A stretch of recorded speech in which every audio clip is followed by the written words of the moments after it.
Hello, welcome to the Paul White Show. We're in the studio today, and boy, do we have a treat for you. We're focusing on River Festival. This is River Festival week coming up, and I'm going to get you right up close to the stage with the community choir, okay? My guest today is Cameo Profit, and we'll be right back after this commercial. Don't touch that dial. Call a friend.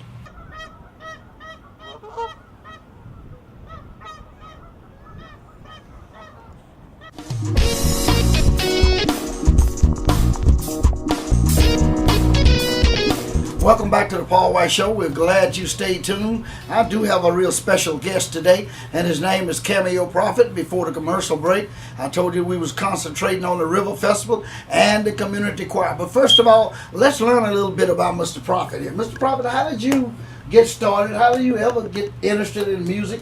Give us a little bit of background about yourself. I started at 2 years old as a drummer. Fell in love with it at my church, St. Mark Church of God in Christ on 21st and Maplewood at the time. Okay. And it really just, I was just enamored by just the drums. And, you know, kids love noise, so it started from there. A seed was planted, and from that time up to this time, I never stopped. You never stopped. You Yes, sir. advanced. Yes, sir. Okay, where did you go to school here in Wichita? Did you participate in the musical department at school? I did. In elementary school, I did. I was in the band elementary school, and then I went on to Heights High School, where I was on the drum line, and I ended up being captain of the drum line my senior year. So I was really big on that jazz band, and then I would help out in orchestra when needed. Oh, okay. And I did gospel choir for a long time. They had a gospel choir on the side. It was an after-school thing at that time, and I helped to be a part of that situation, and it was really probably one of the best times I ever had. So you never lost your interest in music and the noise at that particular time? Oh, no. Focusing on percussion. Oh, no. And you know, one thing about percussion, it just grew into something else that I didn't know. And then from percussion, you go to the piano and to the organ. So it just started just growing. And God just started growing everything. So I'm grateful for it. So you graduated from Heights High School. When did you graduate? 2000. 2000. Yes, I went to Class school of with your 2000. son. Oh, okay. Yeah. The class of 2000. That was me.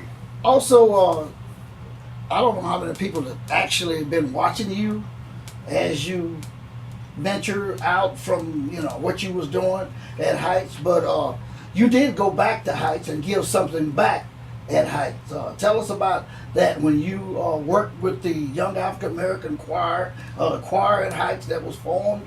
Oh yeah, I was in the gospel choir from 1996 all the way to 2000, and then when I graduated, I came back to continue the gospel choir because the founder had passed away. Okay. And Mr. Stephen L. Jones, who I work with to this day, he was doing it, and I just came back to do it again in honor and memorial to the founder, who was none other than the late Reverend George Edwards. So it meant a lot to me to be a part of that, and we watched the choir grow by leaps and bounds. We had like over 162 at one time. So it was much needed for me to come back, and I did it all the way up until 2008. Oh, okay. So you had a little tenure with the choir, and I know I've heard the choir at different occasions that just excellent music, you know, thank God for and that. Excellent singers and stuff too. They were. Right. Yes. Right. Okay, so after school you continued, you went back to give something back. Yes, sir. And then from there, did you just start playing at churches or events or? Well, around 2003, I was 2003 or 2004, I can't remember, which is weird, but the moment I remember everything. I began as ministry music at Agape Fellowship. I took over after the previous ministry musics went on with their ministries to do what they felt like they needed to do. One became a pastor, the other one moved out of town to do some other things. So that was an opening right there, and the pastor I've been knowing my entire life. So it was like a great partnership between the two of us. So all the way from 2003 all the way to 2016, I served as the ministry music for that particular ministry. It was Agape, and then when they merged to St. Mark Cathedral. So that's what I did for the longest time. Right now, I'm just helping out everywhere now, but that kind of catapulted some other things. So. working with choirs and working with people, and then my reputation for Heights Gospel Choir, all that just began to grow together, and God just started to do some wonderful things. Right, right.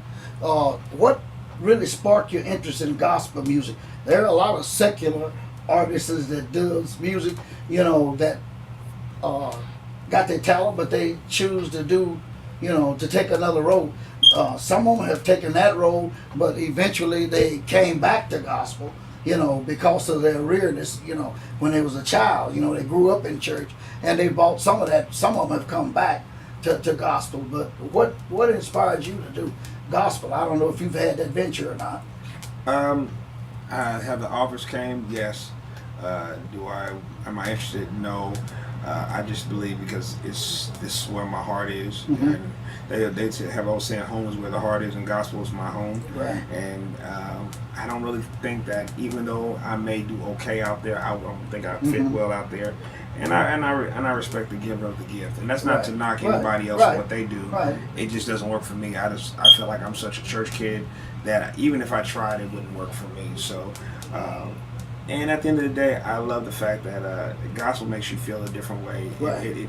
There's a different feeling in the gospel than there is any other genre of music to me. And it touches the lives of people. And I want to be able to do that. I want to be able to, with whatever I do, that it touches lives, that it saves lives, that it at least gives somebody a second opinion rather than whatever situation they're in. They have at least an option or a choice. So I like the way that gospel music is. Well, I'm glad you chose gospel because I enjoy listening to you. Cameo, we're going to take a short commercial break, and we'll be right back. Stay tuned.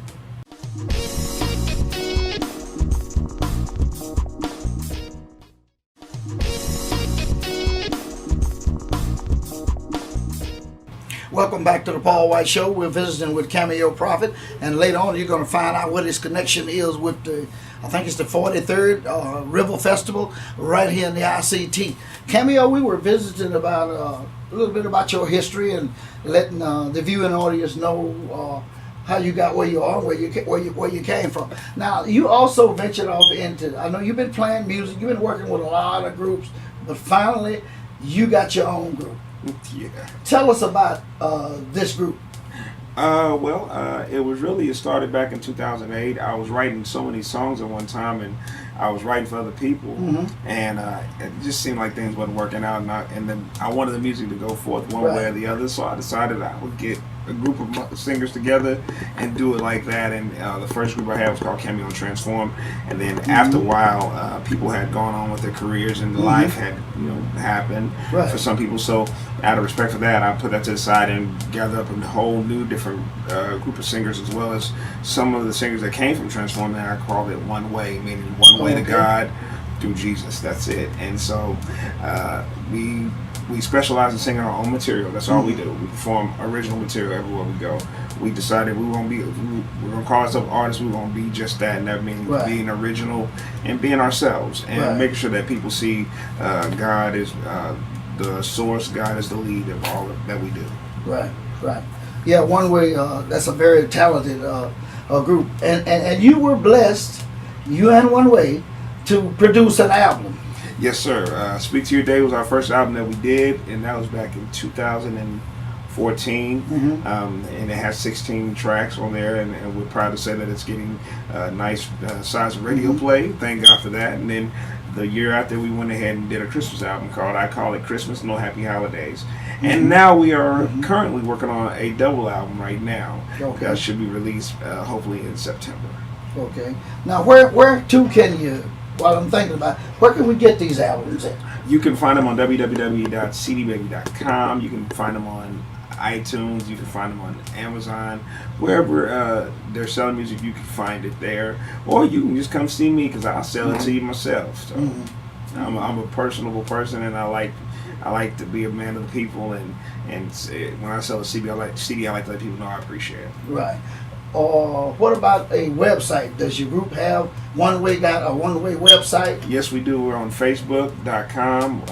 We're also, my manager's in the reps, so they're working on a formal website, but right now Facebook is where you want to be, and we have an Instagram as well. Okay. Some people can contact us there. We have a booking agent, Wendy and Ivy Daily, and we have just some wonderful workers. We have business cards. We have it all. Now, how many people are in One Way? Well, it is now 7 people in One Way. It's 7, which one is working on a solo album as we speak and doing very well, but it is 7 members. Right. Including me. Right. Well, I'm very proud of your venture here in Wichita, because Wichita is a hard place for artists to get seen, to get recognized, but Wichita is full of talent. Yes, indeed. It's one of the best kept secrets in the gospel musical arena in the world. Yes, sir, it is. But it's just a hard place to get out of, and I'm very proud of you to get where you are now and your group where you are now, and hoping that the public, especially the hometown folks, will support you and buy your album. You know I hope so. Yeah, buy your album. You know, it's only better things out there to come. I really appreciate it. I guess I missed my invitation to rehearsal, but that's all right. One way, we still love you. You know what I mean? And we love you too. That's all right. We got you on that one. That's my friend. That's all. That's yes, all right. Sir. We love One Way. Okay, now you have been traveling a little bit. I know one time I was trying to get hold of you all down in Oklahoma with One Way, and how can you book One Way? Can we book you off of your site? Yes, and then also on our site, our booking agent, Wendy, she's our manager as well, Wendy and Ivy Daily. Okay. You can look her up on Facebook, and then they will do whatever Just needs to be contact done. them Yes, and let them and we're easy to get to. So Right. It's not, you don't have to go through 20 people to get to us. We're easy. We're accessible. Right. And also now I know there is another venture. We need to finally talk about River Festival. Yeah. Now, River Festival, how long have you been hooked up or affiliated with River Festival? In the choir, singing, playing, accomplishing, or whatever? It's been about a good 20, 22 years. It has been that. Most of the time I was being the drummer for the choirs or, helping another group when they would have groups get up and perform. But that's pretty much all I was doing. I was just there, just happened to be around, and every now and then they would invite our group. One time my group did a whole hour on stage with a featured guest. So I've been affiliated with them for quite a while. Yes, sir. Okay, evidently you got a passion for this, because you have one for music and you enjoy doing music and putting the word of God out there to the public, to let them know that He is real. Yes, sir. Know? So now this year's River Festival, you are preparing the community choir. Got the obligation of preparing the community choir for the River Festival. Yeah. Well, you know what? Actually, I've been doing for the past. This is the 3rd year. Okay. So this is year number 3. Don't know what happened or how it happened. Right. I just know that they were talking about it, and they, my name got, they found me, and I appreciate the honor of being asked. What can I say? Right. Okay, hold that thought too. We'll be right back. We're going to take another commercial break. You're watching the Paul White Show.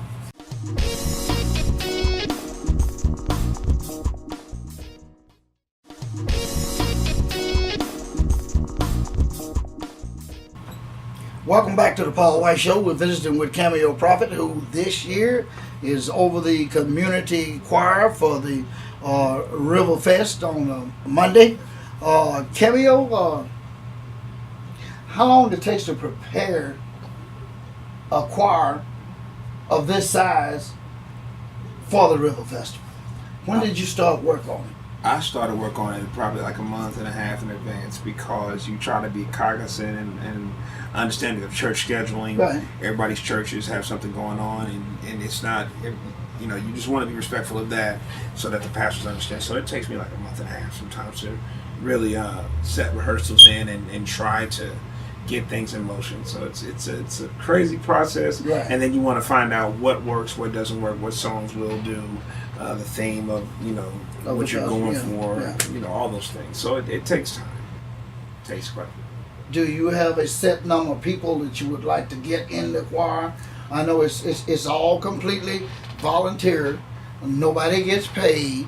It's a community gesture, and the people's time and effort has to go into it. And like you say, to get singers, you have to put a master mixer together to intertwine churches and the community schedule of people that you think would be interested in singing in a choir on stage like this. Yeah, everybody wants to go for the big 100, but Right.